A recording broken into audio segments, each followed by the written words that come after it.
El nombre de Bugatti evoca imágenes de automóviles clásicos y lujosos, triunfantes en las carreras y envueltos en un halo de leyenda. Son coches que alcanzan pujas millonarias en las subastas. Han ganado carreras y le han robado el corazón a miles de aficionados a los coches de todo el mundo. Eran veloces, hermosos y muy caros. Hoy son objeto de culto.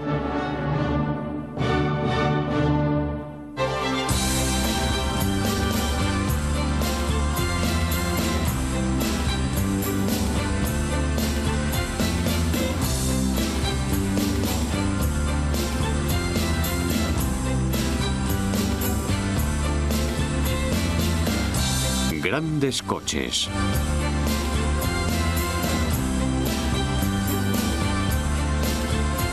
Bugatti.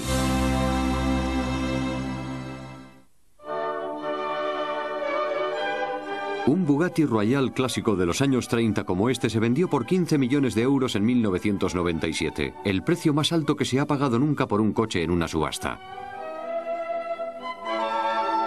Solo se fabricaron 6 Bugatti Royale. Estos coches regios y sublimes fueron el sueño de un hombre, Ettore Bugatti. Todo lo que hacía Bugatti tenía estilo. Estaba obsesionado con la creación de objetos únicos. No le asustaba ser diferente. La pasión de Bugatti por la creación de artículos bellos estuvo estimulada por su familia de artistas de vanguardia europeos. Creo que es muy posible que en la familia Bugatti existiera algún tipo de predisposición genética que contribuyese a producir una serie de personas con una capacidad estética extraordinaria a lo largo de un periodo de casi 100 años, que englobó 3 generaciones y 4 personajes. El ADN de Ettore le empujó a diseñar uno de los coches más espectaculares que se han fabricado. Un coche que memorizan los estudiantes de diseño, que investigan los historiadores del automóvil y que codician los coleccionistas acaudalados y los pilotos de carreras de coches clásicos. Incluso los fabricantes contemporáneos tratan de captar la magia que desprendía el Bugatti. Su leyenda comenzó a finales del siglo XIX. Ettore Bugatti alcanzó la mayoría de edad en los años 90 de ese siglo, cuando se empezó a ver los primeros automóviles por las calles de Europa. Solo los ciudadanos más adinerados tenían coche. Y así ocurría en la ciudad natal de Bugatti, Milán. Él se quedó transfigurado por sus posibilidades. Quería formar parte a toda costa de la emergente era del automóvil. Pero su padre, el célebre diseñador de muebles Carlo Bugatti, opinaba que su hijo debería aspirar más alto y convertirse en artista. El hermano pequeño de Ettore, Rembrandt, ya destacaba por su talento como escultor. Las logradas creaciones de animales de Rembrandt recibieron alabanzas de la crítica y se expusieron en una galería de París. Ettore intentó complacer a su padre y se propuso hacerse también escultor, pero el corazón le decía que esa no era su auténtica vocación. Según parece, Ettore no tenía mucha confianza en sí mismo. Creía que su hermano Rembrandt era mejor artista. Por eso decidió dejarle a su hermano las formas de expresión artística tradicionales, la pintura y la escultura. Y él buscó otro medio para canalizar su talento y sus intereses artísticos. En 1898, cuando solo tenía 17 años, Bugatti decidió dedicarse a su sueño, los coches. Y se metió en el mundo de las carreras de automóviles, pero tuvo que empezar desde abajo. Ettore se compró un triciclo, o lo que hoy en día nos parecería un triciclo infantil sobredimensionado, un Prinetti Stucchi. Sobre el eje llevaba un motor que impulsaba ambas ruedas traseras. Ettore decidió desmontarlo, aprender cómo funcionaba todo y volverlo a montar. Y ganó unas cuantas carreras. Insatisfecho con sus actuaciones y convencido de que podía hacerlo mejor, Ettore modificó su triciclo motorizado. Como tantos otros, pensó que podría mejorar el diseño. Instaló 2 motores, uno encima de cada rueda. Logró que el coche fuera más rápido y ganó varias carreras más. Entonces se salió por la tangente. Se dijo, bueno, si funciona bien con 2 motores, con 4 motores y 4 ruedas irá todavía mejor. Pero no le funcionó. Inasequible al desaliento, desarrolló el Tipo 2. Lo llevó a la Exposición Universal de Milán de 1901. El innovador coche de Ettori ganó la Copa de la Ciudad y una medalla especial del Automóvil Club de Francia. También le proporcionó a Ettori un contrato de 7 años con el fabricante de coches Dietrich. Enseguida se dio cuenta de que no estaba hecho para trabajar en una fábrica. Le interesaba el proceso de diseño, no la fabricación. Bugatti dejó Dietrich y pasó a desempeñar varios trabajos relacionados con la ingeniería y el diseño. Continuó diseñando coches para sí mismo. Al final desarrolló un modelo, el Tipo 10, que pensó que podría fabricar por su cuenta. Encontró una tintorería abandonada en un pueblo alsaciano, Molsheim, y se acudió al banco local en busca de financiación. Los 2 hijos del banquero eran fanáticos de los coches y llegaron a un acuerdo. Tenía un coche nuevo y una fábrica, pero le faltaba promocionar la empresa.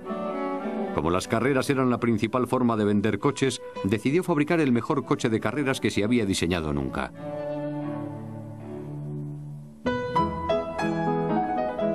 En 1911, Ettori participó en el Gran Premio de Francia con su modificado Tipo 13.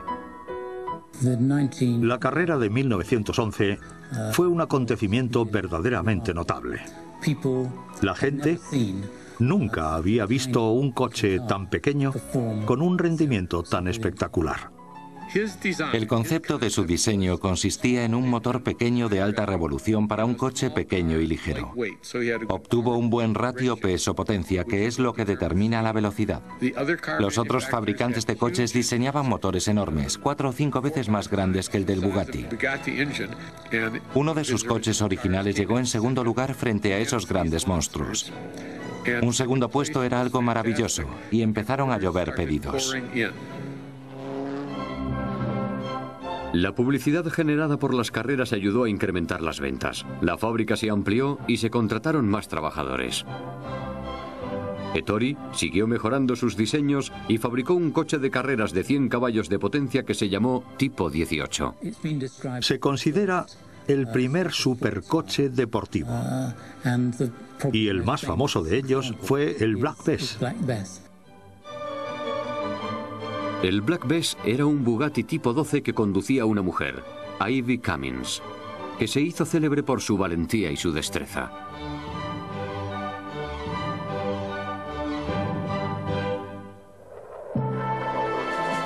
En 1914 empezó la Primera Guerra Mundial y la fábrica de Bugatti, situada en la frontera alemana, se encontró en el ojo del peligroso huracán.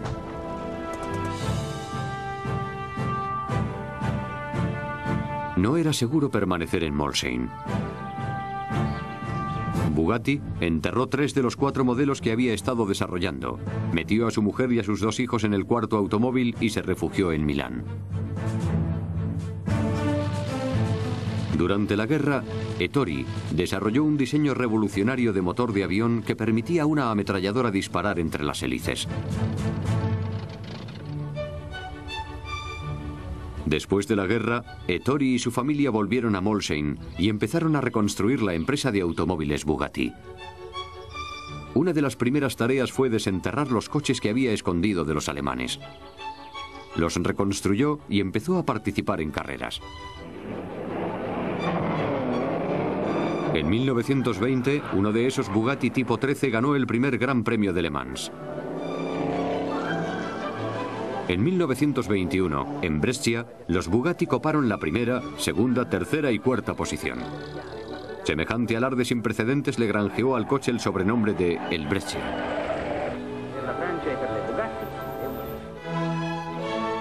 A menudo los pilotos de carreras de Bugatti eran sus acaudalados propietarios. Sus hazañas en las pistas depararon a Bugatti cientos de victorias. Fabricaba coches y era famoso por fabricar coches de carreras. No era habitual que un fabricante de coches de carreras vendiese sus automóviles a particulares, pero Bugatti lo hacía. Así que, si a alguien le gustaba un coche que se había hecho famoso en una carrera en Mónaco o en cualquier otro sitio, podía acudir a la fábrica y comprarlo. En 1924 causaban furor los motores sobrealimentados, pero Bugatti se negó a utilizarlos. Pensaba que representaban un atajo que un buen ingeniero no debía seguir. Para competir con los coches sobrealimentados, Ettori recurrió a su gran creatividad para diseñar el veloz Tipo 35. Además de un motor nuevo y una carrocería aerodinámica, disponía de un rasgo que se convertiría en el sello de la casa: el radiador en forma de herradura, que recordaba a alguno de los diseños del padre de Ettori, Carlo. El nuevo modelo estuvo listo para participar en el Gran Premio de Lyon, en Francia, en 1924. Era un coche espectacular. Era muy veloz y aceleraba de 0 a 100 en poco más de 6 segundos, alcanzando una velocidad máxima de 200 kilómetros por hora. Puede que hoy no parezca mucho, pero en los años 20 era un supercoche.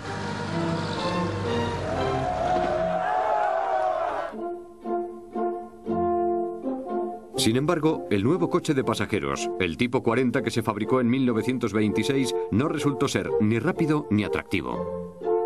Bugatti pidió a su hijo de 18 años, Jean, que mejorase su diseño.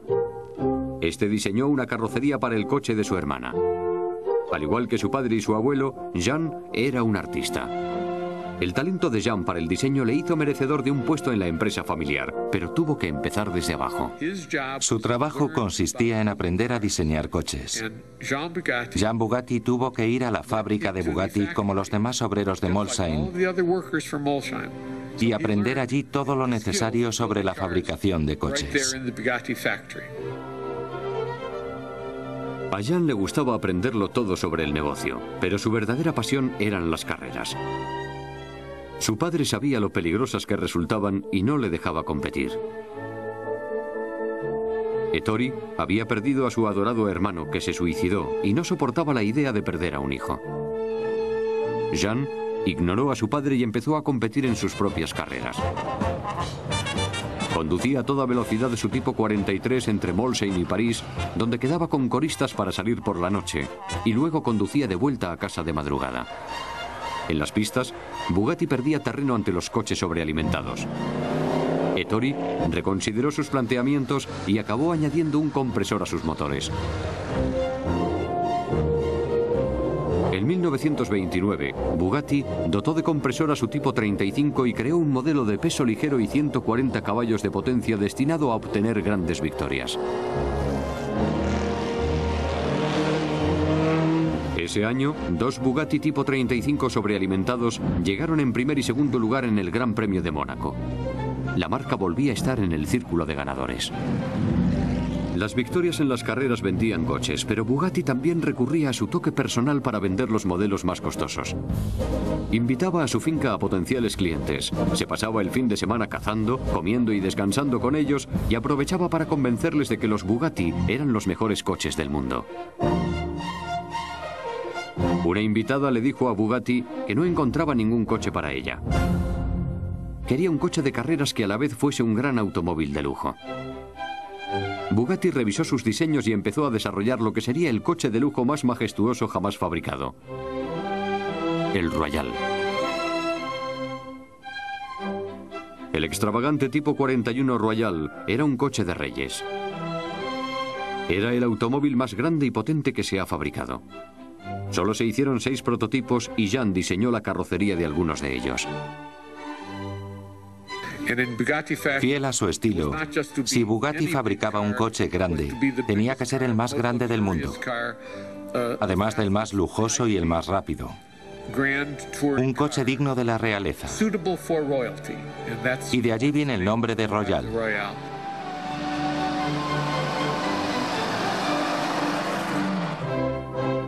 Ettori rindió un homenaje a su hermano Rembrandt al colocar la copia de una de sus figuras de animales, un elefante rampante sobre el radiador de cada Royal. Al final solo se vendieron 2 unidades. Resultaba demasiado ostentoso para un mundo sumido en la recesión económica. Hoy, este modelo se vende por un precio de entre 11 y 15 millones de euros. Sus magníficos bastidores a medida consolidaron la reputación de Jean como diseñador y sentaron las bases de la leyenda de Bugatti.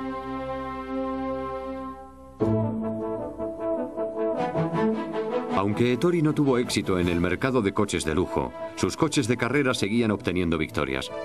En 1930, el piloto francés René Dreyfus ganó el Gran Premio de Mónaco a bordo de un Tipo 35B, una versión del modelo de carreras más popular de Bugatti. Bugatti permanecía en la cima, pero otros fabricantes acortaban posiciones. Necesitaba un motor más potente para mantenerse en lo alto. En 1931, el Tipo 51, de 8 cilindros y doble árbol de levas, obtuvo el primer, tercer y cuarto puesto en Mónaco. Bugatti había logrado diseñar los mejores coches de carreras del mundo. Y continuó desarrollando modelos victoriosos como el Tipo 53 con tracción en las 4 ruedas y 300 caballos de potencia, el Tipo 54 con tracción en 2 ruedas y el Tipo 55, un deportivo. Pero Bugatti no disponía de los recursos para seguir compitiendo con los coches nuevos que llegaban de Alemania.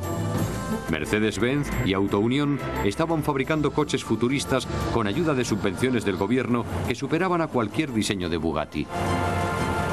Tuvo que concentrar la atención en los coches de pasajeros. En 1934 se lanzó el coche de pasajeros Tipo 57 y se convirtió en el Bugatti más popular de todos.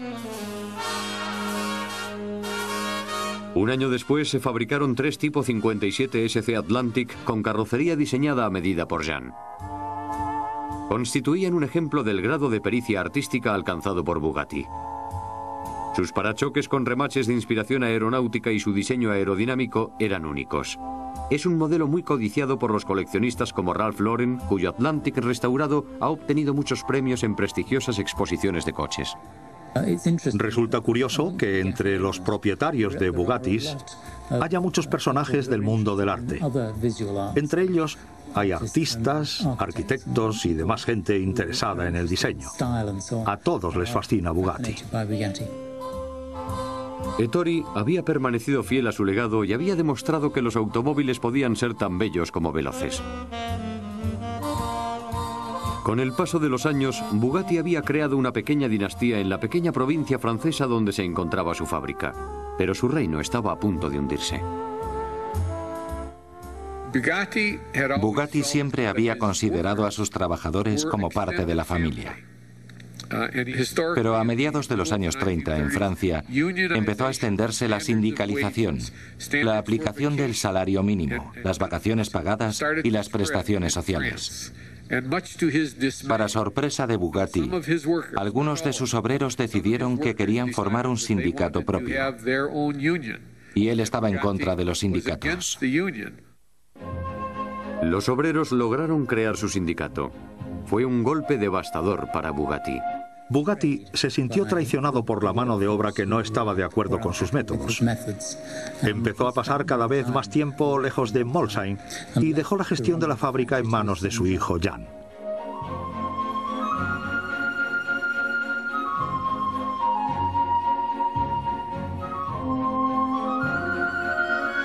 Ettori se mudó a París y se centró en el desarrollo de nuevos productos. Le atraía cualquier cosa que se moviese, un avión, un barco, una bicicleta o un tren de alta velocidad.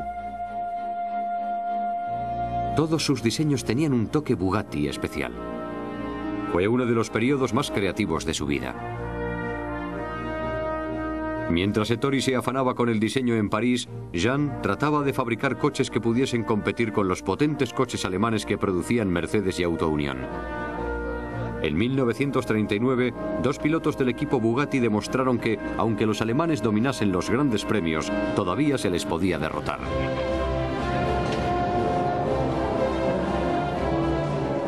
Adelantaron a los coches de Mercedes y Auto Unión y se alzaron con la victoria en Le Mans a bordo de un Tipo 57G, lo que infundió nuevas esperanzas al equipo. Ese año quedaba una última carrera, en una localidad costera francesa. Y Jean estaba probando uno de los coches que habían competido en Le Mans.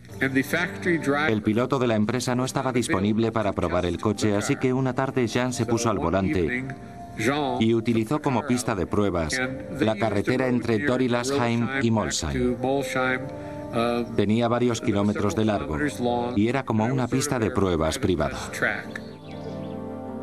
Jean añoraba probar coches y llevarlos al límite, como hacía cuando era joven, cuando conducía a gran velocidad hasta París para acudir a citas con coristas. Pero ese día no estaba solo en la carretera. Un cartero borracho que iba en bicicleta insistió en desviarse de su recorrido, aunque le habían advertido que estaban utilizando la carretera como pista de pruebas para un coche y que el coche iba muy rápido y era peligroso. El cartero se coló en la pista y Jean Bugatti se lo encontró a la vuelta de una curva. Intentó evitarlo. Jean dio un giro brusco y se chocó contra un peral que diseccionó el coche transversalmente. Murió en el acto con tan solo 30 años. El cartero se salvó. Un mes más tarde empezó la Segunda Guerra Mundial y los alemanes volvieron a apoderarse de la fábrica.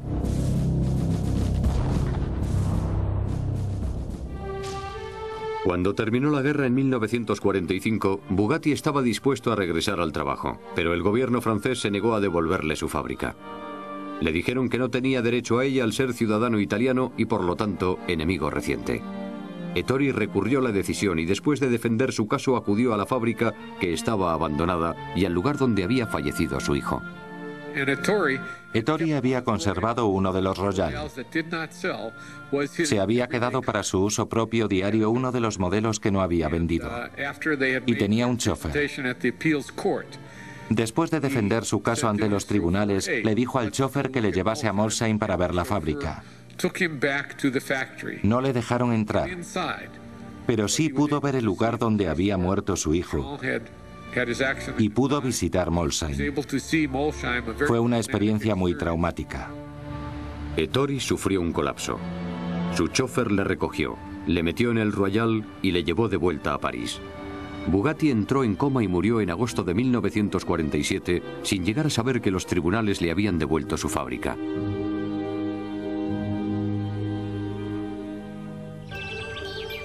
Hubo quienes trataron de reconstruir la empresa y fabricar coches que mantuviesen viva la leyenda. En 1965, Ghia fabricó el último coche con un chasis de Bugatti.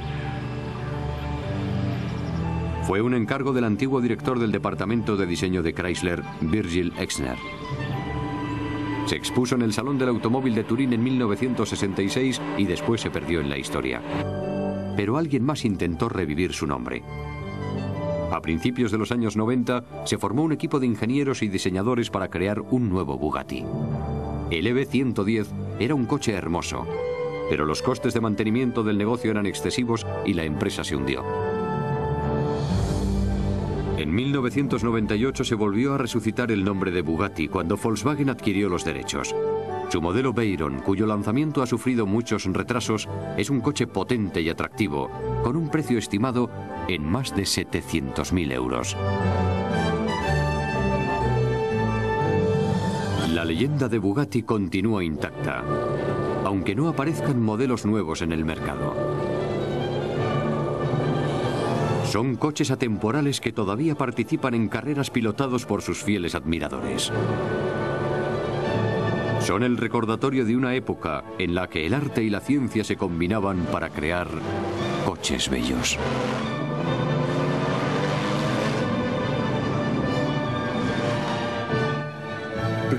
Los Bugatti son puras sangres. Tienen a sus espaldas un legado histórico de victorias en las carreras y son una alegría para la vista, tanto en reposo como a 160 km/h. Para los aficionados, nunca existirá nada comparable a la obra de arte que constituyen los magníficos coches creados por Ettore Bugatti.